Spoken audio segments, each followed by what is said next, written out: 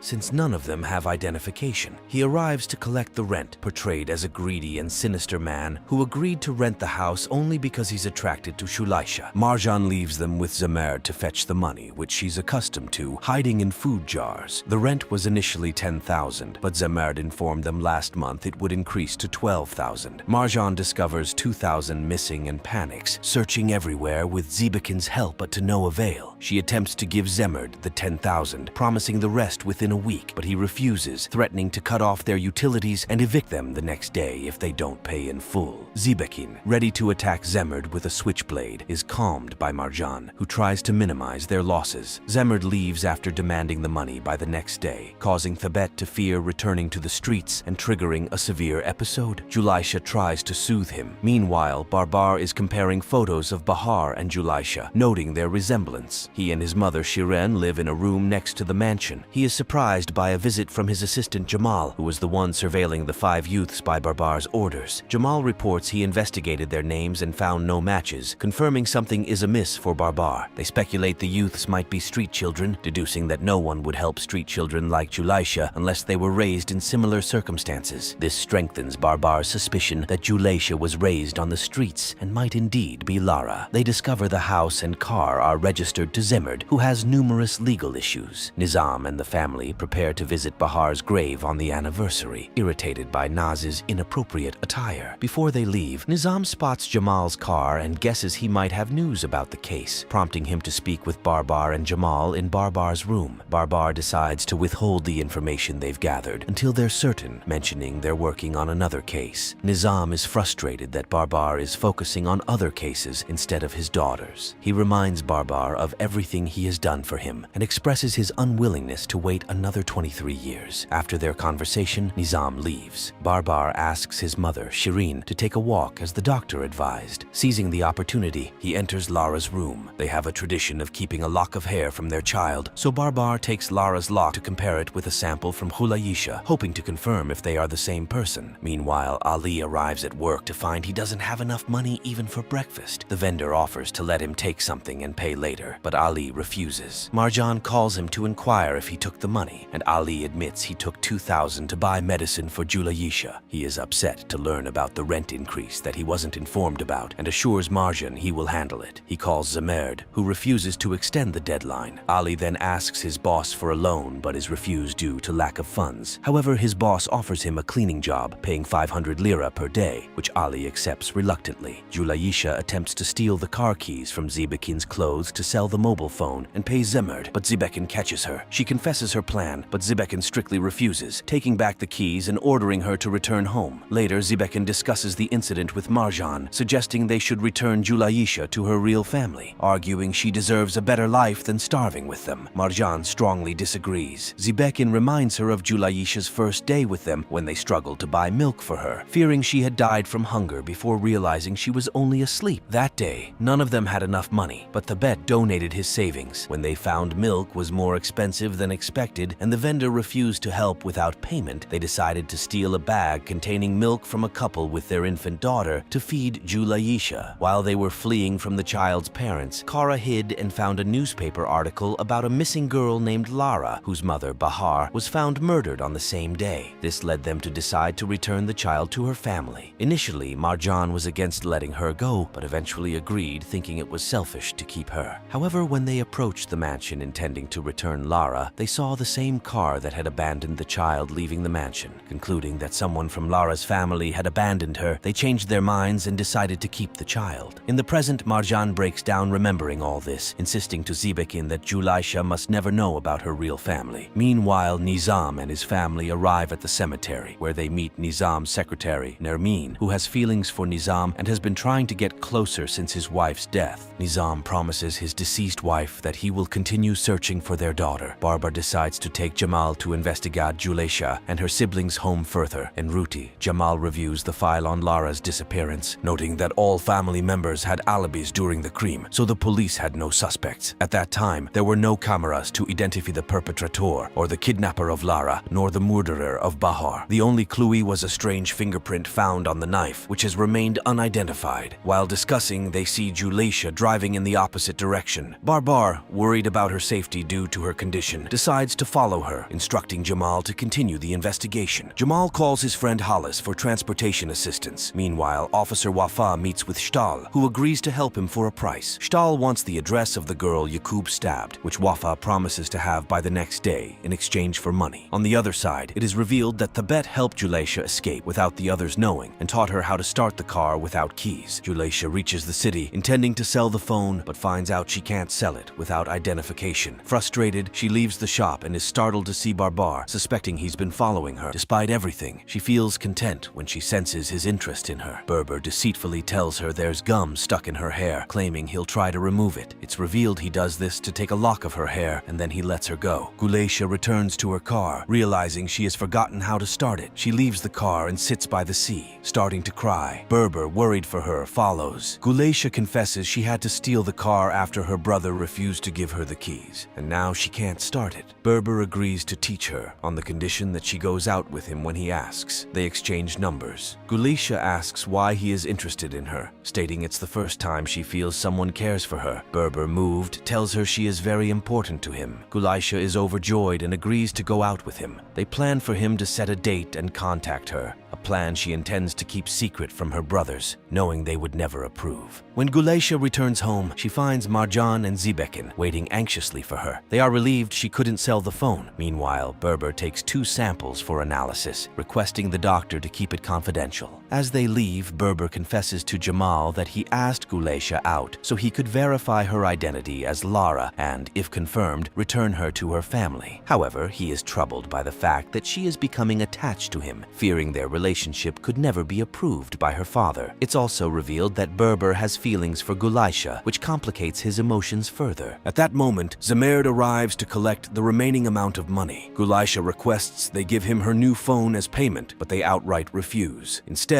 they ask her to stay with Thabet while they handle Zemerd. Zemerd becomes infuriated upon discovering they haven't collected the money. Marjan begs him for a 2-day extension, which Zemerd agrees to under the condition that Guleisha goes out for breakfast with him. Zebekin becomes enraged and strikes Zemerd, leading one of Zemerd's men to intervene and hit Zebekin, while another holds Marjan back from interfering. On the other side, Guleisha attempts to calm Thabet down by any means possible. She brings out her 23 pictures for them to view. Thabet notices one missing and becomes angry. Guleisha suspects that Berber has taken the picture and decides to contact him to retrieve it, knowing Thabet won't rest until it is found. During this time, the results of an analysis come out, revealing to Berber that Guleisha is actually Lara. Overjoyed with the news, Berber receives a video call from her, learning she wants the picture back. He tells her he can't come to her right now, which angers Thabet, who throws the phone and starts smashing things around him. In the chaos, Guleisha falls and knocks over a heater, starting a fire in the house. Berber, seeing what has happened, rushes to their aid. Thabet stands frozen in shock, unable to act. Meanwhile, Ali arrives with a portion of the money and sees Zemerd's men beating Zebekin. He intervenes, stopping them, and assures Zemerd that he has brought the money. Suddenly, they all notice the fire in the house. Ali moves in to save Guleisha and Thabet, but the intensity of the fire blows him back, causing him to fall and lose consciousness. Regaining consciousness, Ali and Zebekin found Guleisha and Thabet hiding under a table, with Thabet having protected Guleisha. They managed to escape the burning house, but couldn't find Marjan until Zemerd mentioned she had gone back inside. Ali found Marjan surrounded by flames, resigned to die, but refused to leave her, managing to rescue her. Hearing the fire engines and ambulance, they feared police identification due to their lack of IDs. Ali convinced Zemerd to tell the police he was the tenant to cover for them. Relieved at having paid the full rent, they fled in their car, leaving behind the house they'd lived in for years. Barbar, who had alerted the emergency services, was relieved to see Guleisha alive. Barbar decided to follow them discreetly, but was called to a scene where a Syrian child had been found dead, believed to be part of a new group of children brought in by Stahl for exploitation. Meanwhile, Stahl planned to reconnect with the person who sold Guleisha to him 23 years ago, revealing this person to be Mendris, her uncle. Stahl blackmailed Mendris, demanding a large sum to kill Guleisha and her companions, fearing they knew too much about the true circumstances of her abandonment. Mendris, under pressure, agrees to Stahl's demands. However, when Stahl receives a call from the corrupt officer, Wafa, warning him about an impending police raid, Mendris flees, and Stahl orders his men to quickly move the children to a secondary location. Despite Barbar leading the police raid, they arrive too late to catch anyone. Back at the station, Barbar learns that Yaqub has been transferred to an orphanage but has tried to escape multiple times. Seeing Yaqub's determination, Barbar decides to use him to catch Stahl by explaining the danger Stahl poses to other children. The 5 youths, having nowhere to go, decide to return to a rooftop they once sought refuge on, where they had vowed to protect Guleisha at all costs. Despite their best efforts, they find themselves unable to fulfill this vow as they struggle to provide for her basic needs. Meanwhile, Mendris withdraws a large sum of money from the company account without explaining to Nizam, the company's owner, why he needs it. This leads to a confrontation when Nizam learns learns of the withdrawal. Ali discusses with Marjan their dire situation, including Zamerd's obsession with Julaisha and his offers to take her in exchange for leaving them the house. Enraged, Ali vows revenge against Zamerd. After scavenging for food, they return to regroup. Zebekin decides to infiltrate the mansion by disguising as an electrician, successfully cutting off the power to create a diversion. As the family deals with the blackout, Zebekin steals the electrician's card and impersonates him, planning to enter the mansion under this guise. Barbar, determined to locate the 5 youths again, has his friends track a vehicle, leading him to Zebekin and thereby pinpointing their new hideout. Upon reaching, Barbar overhears Zebekin and Marjan arguing about Zebekin's risky visit to the mansion and his intention to uncover which of Julaisha's relatives wanted to sell her. Despite Marjan's fear that their past actions could lead to hatred from Julaisha, especially towards Ali for his involvement in her mother's death, Zebekin is willing to risk everything to reunite Julaisha with her family. Barbar, initially planning to forcefully take Julaisha, decides against it after understanding the group's fearful history with Stahl. He opts to continue observing them, hoping to reach Stahl through their connections. Meanwhile, Ali concocts a plan to get revenge on Zamerd by anonymously tipping off the police about illegal fuel smuggling, leading to Zamerd's arrest. This act is meant to allow the group to return to their former home without interference. The next day, Zebekin infiltrates the mansion pretending to be an electrician, where he engages in conversation with Sharon, who reveals her routine outings. This interaction offers Zebekin insight into the household's dynamics. During his visit, Mendris and his wife, Naz, return from jogging. Zebekin manages to stealthily steal Naz's diamond bracelet, creating a commotion when its loss is discovered. Hajar defends Zebekin, suggesting he found and returned the bracelet, causing Naz to feel embarrassed and apologize. Through these intertwined actions, Barbar's perspective on the group changes, appreciating their courage and solidarity. A message from Stahl to Mendris reveals a plan to eliminate Julaisha and her companions, sparking fear among them. Amid their concern, an unexpected call from Ali reassures them of their safety and their future home rebuilding efforts. Their joy, however, is interrupted by the discovery of Jacob, a child previously associated with Stahl, prompting a sequence of empathy and protective instincts from Julaisha and Marjan. Despite initial resistance, the inclusion of Jacob into their makeshift family unfolds under Barbar's hidden guidance, aiming to exploit their connection to Stahl for his capture. Concurrently, Mendris, under pressure, meets with Stahl, agreeing to a sinister deal. This development coincides with Marjan receiving cryptic instructions from Zebekin, compelling her towards the mansion for an undisclosed critical task. Amid these tense moments, Barbar plans a strategic retreat, misleading Nizam about taking a break, leading to his exclusion from the family domain, witnessed by a distraught Sharon. In a dramatic convergence of paths, Marjan sets off under the pretense of gathering clothes, concealing her true intention to meet Zebekin. And Nizam seeks assistance from a journalist who once covered his daughter's disappearance, clinging to a dwindling hope for reunification.